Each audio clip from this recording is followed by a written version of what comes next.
اور جب صبح کو کوئی آپ کو نہیں اٹھاتا اور رات کو کوئی آپ کا انتظار نہیں کرتا، اور جب آپ جو چاہیں کر سکتے ہیں، آپ اسے کیا کہتے ہیں؟ آزادی یا تنہائی؟ کوئی دوسرا ہمارا دل نہیں توڑتا، ہم خود اپنا دل توڑتے ہیں، ایک ایسی جگہ رہ کر جہاں ہماری ضرورت نہیں ہوتی۔ اگر تمہیں کم عمر میں ہی بہت پریشانی آ رہی ہے تو سمجھ لینا کہ تمہارا رب تمہیں بہت نوازنے والا ہے۔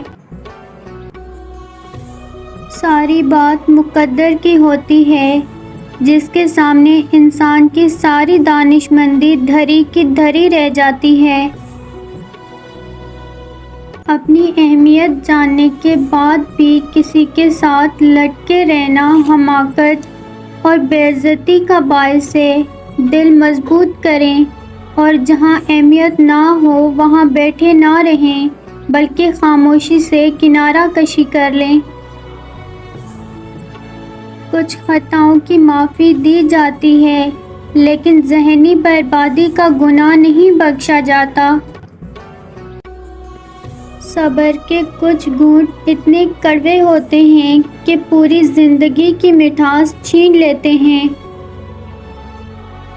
اگر لوگ آپ سے متاثر ہو رہے ہیں تو تکبر نہ کرو، شکر ادا کرو اپنے رب کا، جس نے آپ کے عیب چھپا کر آپ کو لوگوں میں معزز بنا رکھا ہے۔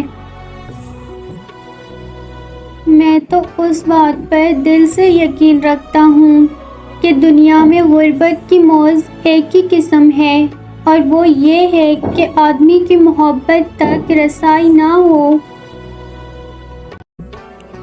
ایک آدمی کہنے لگا کہ بیٹیوں کے بہت مسئلے ہوتے ہیں، اچھا ہوا جو میری کوئی بیٹی نہیں ہے۔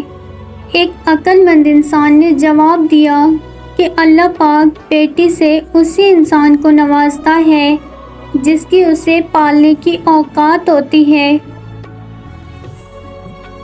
بعض دفعہ اچھے طریقے سے الگ ہو جانا تکلیف دہ تعلق برقرار رکھنے سے بہتر ہوتا ہے۔